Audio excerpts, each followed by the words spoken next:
Salut tout le monde, on se retrouve aujourd'hui pour ma pile à lire de cet été. Alors je suis vraiment ravie de vous présenter tout ça parce que j'ai vraiment de très belles choses à vous montrer et on va commencer tout de suite par les résultats du Choisis mes lectures. La première chose que je voulais savoir c'était ce que vous feriez une dernière fois chez vous et vous avez presque tous choisi de manger un plat copieux et derrière se trouvait le dernier tome de BoA, donc de Magali Laurent. Donc à l'heure actuelle, à l'heure où je filme cette vidéo, je n'ai pas encore lu le deuxième tome, mais ça ne saurait tarder. J'avais vraiment adoré le premier tome, donc c'est un petit peu les yeux bandés que je me lance dans toute la saga. Et ça me permettra du coup de finir une trilogie. Ensuite, je vous ai proposé plusieurs choix, et dans cette liste de 4 choix, vous ne pouviez emmener qu'une seule chose en dehors de la maison pendant l'apocalypse, et vous avez choisi un couteau, et derrière se cache 100 petites expériences de psychologie de la séduction pour mieux comprendre tout ton comportement amoureux de Nicolas Guéguin. C'est un titre très long et je suis vraiment très contente que vous m'ayez choisi ça du coup parce qu'il me tente beaucoup. C'est de la psychologie mais c'est tellement abordé de manière claire, nette et précise et c'est tellement bien structuré que franchement j'ai tellement hâte. Ensuite je vous ai posé comme question quel était le premier effet de l'apocalypse et vous avez voté. Ça a été difficile à départager mais vous avez voté majoritairement pour une pluie mortelle et derrière se cachait l'anniversaire de Kim Jong-il du Coudray et Alag. Donc c'est vraiment une BD qui me fait très envie et ça encore autant vous dire elle va partir très vite. Et je suis vraiment super heureuse, vraiment des très bons choix, vous avez très bien voté même si vous ne saviez pas ce qu'il y avait derrière. Ensuite, j'ai posé une question assez cruelle, c'était de savoir, votre sœur est blessée, qu'est-ce que vous faites? Est-ce que vous la laissez? Est-ce que vous plaquez tous vos plans et vous la soignez? Vous choisissez tous de plaquer tous vos plans, de rester avec elle et de la soigner, voilà. Et derrière, il se cachait Max de Sarah Cohen Scully. Donc ça, c'est un livre qui me tente beaucoup depuis des années. Je ne l'ai toujours pas lu, je ne sais pas pourquoi. Et bien, ce sera fortement l'occasion. Et franchement, je suis trop contente là vraiment pour ces 4 premiers livres. Il y a vraiment du très bon choix. Ensuite, c'est toujours d'actualité. Je reparticipe à mon propre challenge, donc le challenge Bookisney.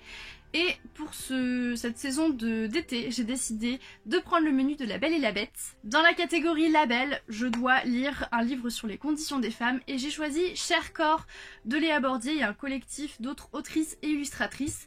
Il me fait très envie, vraiment, j'ai hésité entre 2 livres.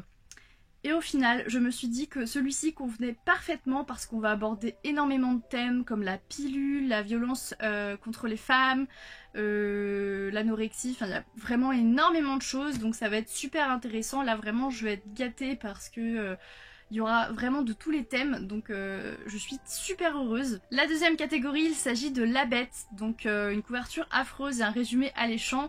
J'ai choisi Entretien avec la nuit de Terry Tremblay. Bon on va pas se mentir, la couverture n'est pas folle mais le résumé a l'air très intéressant donc je trouve qu'il convient parfaitement. Pour la catégorie Big Ben, il faut lire soit un livre en VO, soit un livre qui se déroule en Angleterre. J'ai choisi la deuxième option.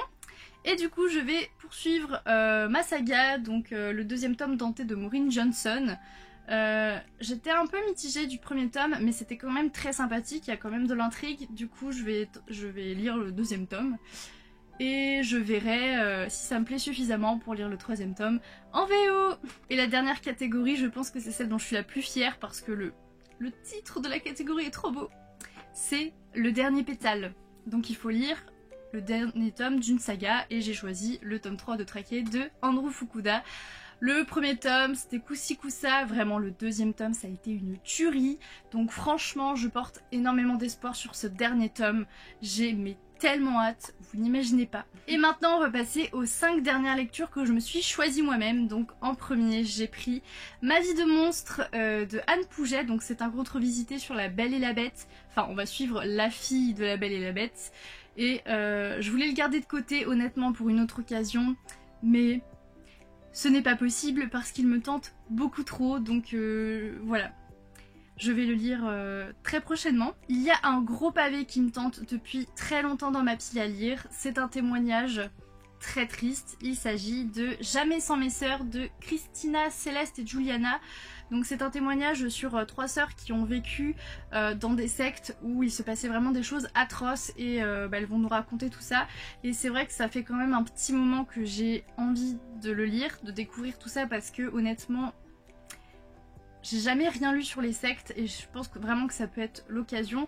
Et encore une fois, comme je le dis toujours, les témoignages nous apportent toujours quelque chose, donc ce sera l'occasion de découvrir beaucoup de choses. Je vais lire Quentland, si je prononce bien, de Fred Dupuis. Donc là aussi c'est basé sur une histoire vraie, donc je vous en ai parlé de toute façon dans le book haul, donc si ça vous intéresse d'avoir un résumé, je vous invite à y aller. Il me tente beaucoup et ça c'est pareil, hein, je vais le lire rapidos. J'ai décidé de sortir de ma pile à lire Petit grimoire de sorcière, potions et plantes magiques de Erika Laïs. Donc c'est super mignon, honnêtement c'est trop joli. C'est tout doré et en fait à l'intérieur ça fait vraiment un grimoire. Voilà, c'est super bien présenté, j'ai vu des petites choses très intéressantes. Et ça va me changer de toutes mes lectures. Et pour terminer, je vais lire Ma vie de bâche à poche de Nadia Hachimi. C'est un livre qui me tente énormément parce que je vais découvrir une toute autre culture, un tout autre pays et surtout ce qu'est les bâches à poche parce que honnêtement, avant ce livre-là, je n'en avais jamais entendu parler. Donc ça va faire un gros plus dans ma culture et j'ai vraiment hâte de découvrir ce livre. J'espère que cette vidéo vous a plu et je vous fais des bisous. Salut!